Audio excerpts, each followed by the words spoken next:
Hi guys and welcome to TwistNetwork. Today it's it's not another Photoshop tutorial because it's a Cinema 4D tutorial. Today I'm going to be showing you guys how I prefer to create my 3D text. So text like this, or preferably. So I'll be showing you guys how to do that today.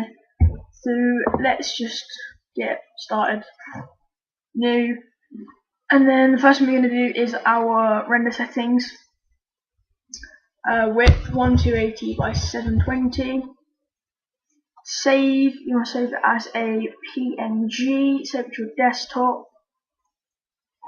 I'm going to save this as YouTube. Check alpha channel and straight alpha. Go to the anti-aliasing, change it to best, still image. The minimum level 2x2 and keep the maximum level at 4x4.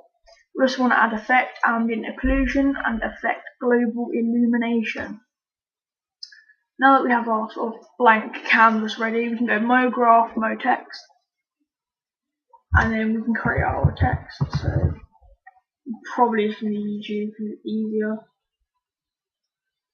Now you want to get your camera angle. Works best if it's just like front on. Don't do this side stuff if you're doing it for wallpapers. So the text is not as versatile. We'll do 100 depth and then we'll get a font. I have no clue what font I'm going to use for this one. Just have a quick browse as it would be. How's that one?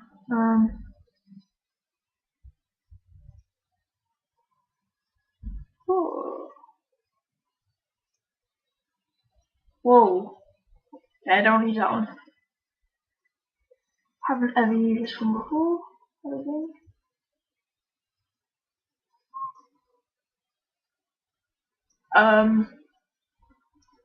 I really don't know how that would work.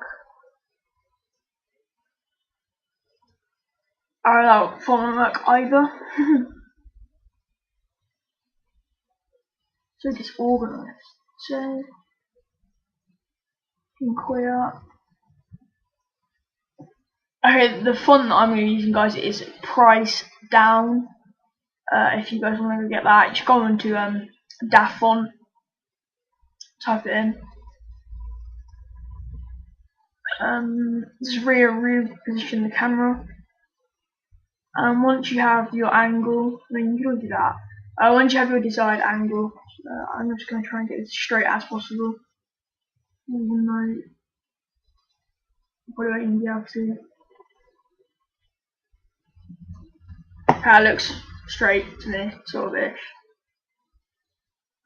If you notice, I'm actually using this line along here to make sure it's sort of even to see my line straight.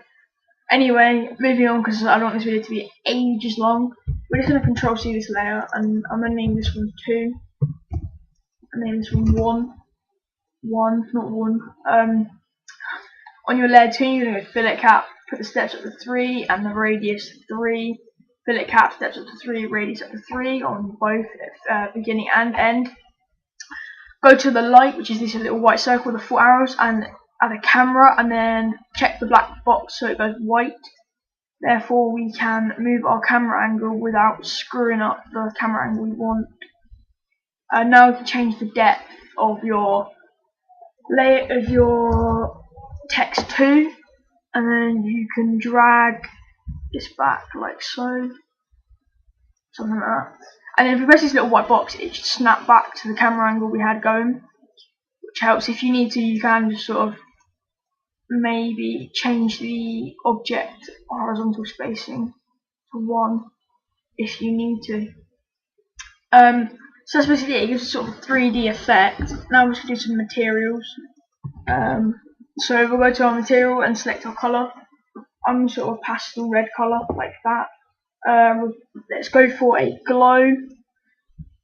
Inner strength 30, outer strength 3, or something like that, because if you have it too much you'll get a ton of problems.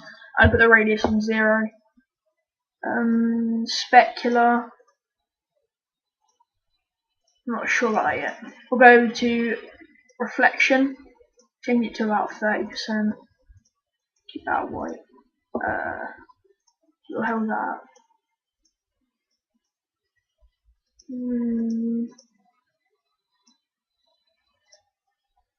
So what the hell I did that? Change it to around about 30, the brightness, texture for now, and then mix strength.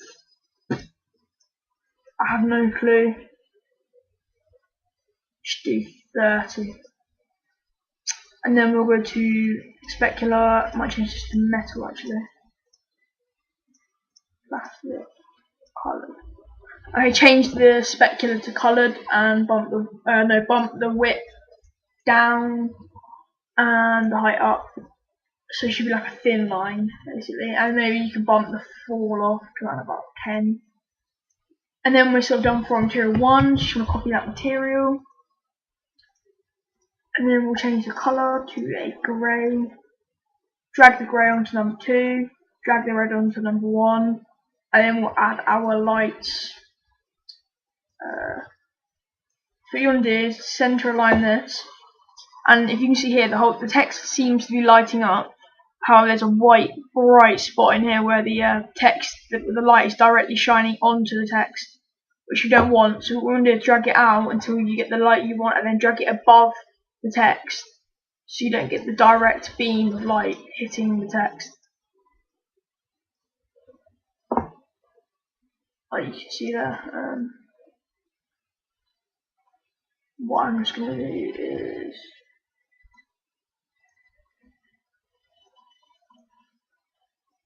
come out like this.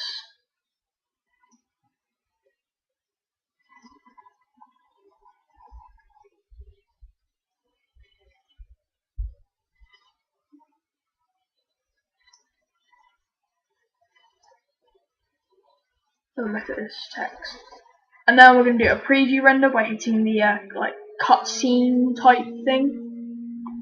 Your pre-render might take a while, and your actual render might take a while, depending on your computer speed, because we are rendering this in high quality.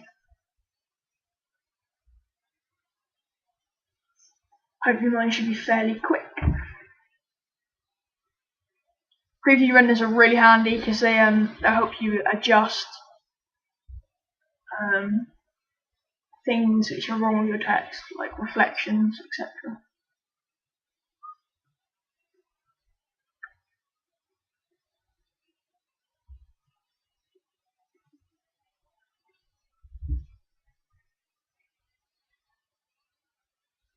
Okay, to me that's actually looking pretty good, except for I actually want this colour darker. So you just go to the colour and make it darker like that, really. And then, excuse me. And then you just hit the middle button to render, and your text will begin to render. If you filled out the render destination, it should automatically render to your desktop. So guys, I hope you enjoyed this tutorial. Subscribe for more. That's about it guys. Rate if you're signed into a YouTube account because it really helps. Cheers guys.